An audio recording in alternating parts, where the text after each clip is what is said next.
Welcome to More Than a Few Words, a marketing conversation for business owners. This is your host, Lorraine Ball. What if I told you you could make your competitors irrelevant, that they'd never be a factor in your business again? Would I have your attention? Well, that's what we're going to talk about today. And to have this conversation, I've invited Ann Carden to join me. Anne has more than 43 years of business, marketing, and sales experience. She has more than 32 years as an entrepreneur, and she has built 7 successful businesses, selling 5, and is the current owner of 2. And what she has learned about creating a business that is untouchable by the competitors is really her special secret that she's going to share with us today. Anne, welcome to the show. Lorraine, thank you so much. I know we're going to have a blast. I'm so happy to be here with you. I am so excited and I'm so intrigued by this idea of essentially creating a premium business that makes your competitors irrelevant. How do I do that? Yes. So every single business, it does not matter if you're a small business, a professional business, every single business has the capability of something that is their sweet spot, their secret sauce, something they do different, better than anyone else. And the thing is, a lot of business owners and entrepreneurs do not think about really positioning themselves around that expertise and that skill set. And so, one of the things that I help people do is really find that sweet spot or that differentiator so that they can set their business up to stand out in a category of one where really they're untouchable with their competition. Okay, I am intrigued and I think I have a good handle on what I do better than anyone else. Is there a process? Are there things that I can do to build that nice wall around my business? Yes, absolutely. So figure out what that is and then get really positioned and then also know what is the thing that your customers or your clients most want to. So it's a combination of what you do really well and then also how you can position yourself different from your competitors, and it has to be something that will be relevant to your customers and clients. If it's not something they care about or they want, then you need to reposition. So I'll give you Mhm. an example of this. When I was working with small business owners, I do this with coaches and consultants all the time. But when I worked with small business owners, there was a plumbing company that I worked with, and we actually positioned them because they were a premium plumbing company. They were at the higher end of their market. We positioned them so that they one of the big pain points for people with plumbing companies is they don't show on time. People would take off work only to have the plumbing company not show, and so that happens a lot in that space, and we knew that was a pain point. So we also knew that they worked with people, most of their customers and clients were probably more at the high income, more in the high income level, and so them taking off work was very Mhm. costly, right? So we just played on that and we set up their business so that they could get there within 15 minutes of the scheduled time or that service call. That initial service fee that they would charge to go out on a call would be free. And I think they ended up only giving that away one time. So within a long period that I worked with them. And so they knew that they could make that happen with the way their business was structured. And that literally set them apart from everyone else because most people were just not that dependable, not that predictable. And so that was a big factor. But I've done it with coaches, consultants, professional services. We have to find that thing that your customers care about and also that thing that you're so good at. And we have to merge and innovate to position you in that And way. as I was listening to you tell that story, the thing that struck me is it really started with looking at what your competitors didn't do well. And Where's the pain point where's that people have with that industry? Yes. Oh, Hmm. okay, so are there other ways? that you can approach this or maybe strengthen it? But are there other ways to approach kind of finding your unique and establishing that within your business? Yeah, I think for everyone, if they really take a look at their business, whether you're solo or whether you have a team, what are the things that your team does really well? I mean, maybe customer service is something that your team is exceptional at. And so how can you now position yourself? The thing is you can back things up. I'll give you another example.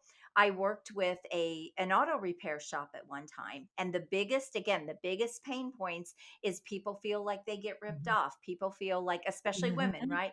You go to an auto repair shop, you don't know, and so they can just sell you a bill of goods. And so this particular owner said, "I know that my competition who's down the Mhm. street is not super honest." And so we couldn't just say that we're honest, right? We had to back it up. And so what he did was he actually, I mean, we put a review campaign in place where he went out and made sure that every single customer that he got reviews from and testimonials from backed up the fact that he was trustworthy, credible, and then we even had a tagline. This has been some years back. I'm trying to remember.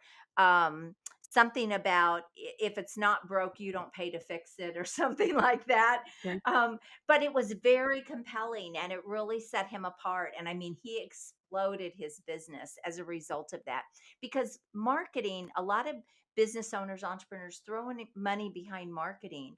But if they're not setting themselves apart or they're not established as different, they are going to burn up a lot of money in marketing. And when I have worked with whether it was a small business or an entrepreneur, a coach, a consultant, we've been able to actually cut their marketing cost while still maybe doubling or tripling or even more in their business. And so it puts more money in their bank account, more money in their Well, pocket. and from the perspective of creating marketing and content for businesses that are really clear on what they're about, it Hmm. is so much easier because you've got that unique selling proposition. You've got that thing Yeah. that you can talk about that sets them apart.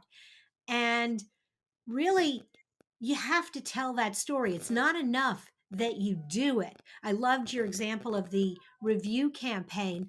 Are there other ways Hmm. that you can tell that story and share that Hmm. so that becomes associated with your brand? Yeah, so absolutely. I call it your positioning statement. A lot of people call it your unique value proposition.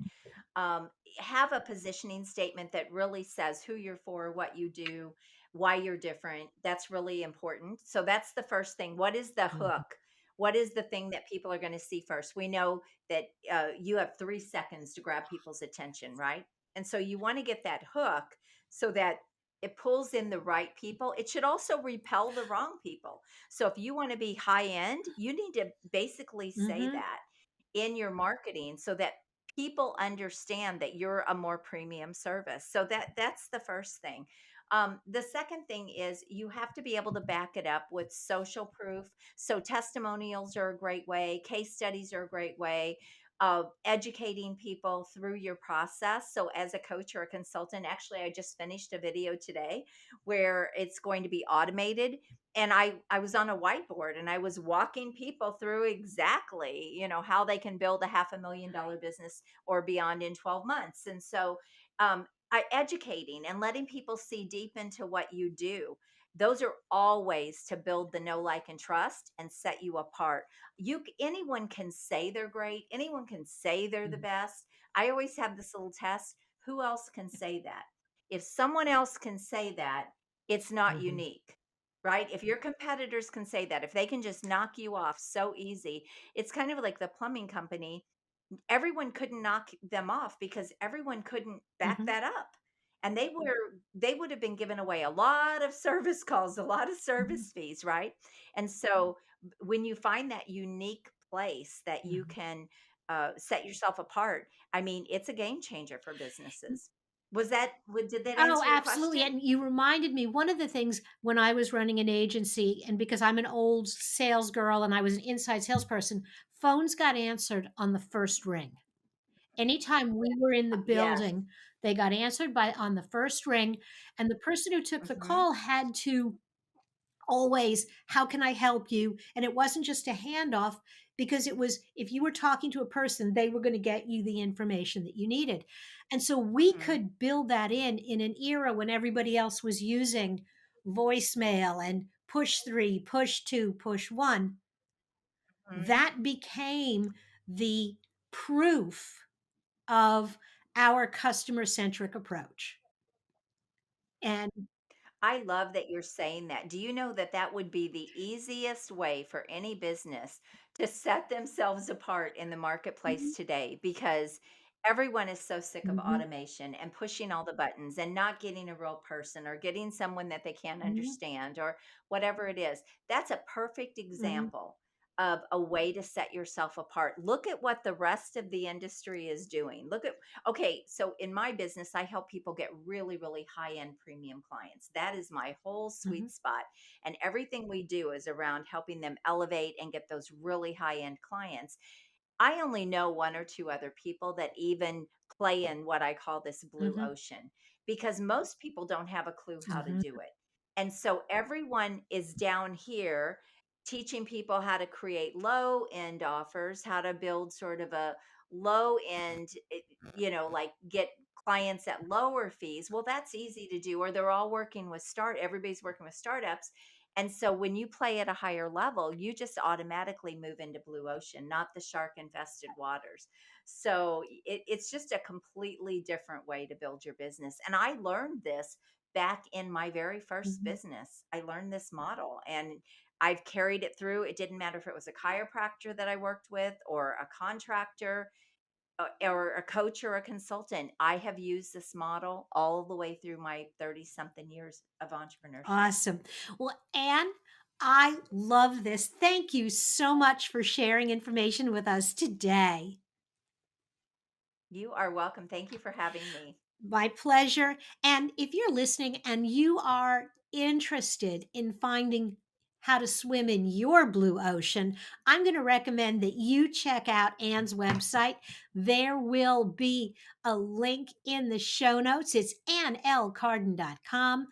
There's also, for those of you that are coaches and consultants, she has a wonderful virtual 2-day event. There'll be a link to that as well. Thanks again, Anne. Thank you. And if you've enjoyed today's conversation and want to find other resources for your business, be sure to check out our toolbox. Look for MTFW wherever you listen to podcasts. This has been another episode of More Than a Few Words.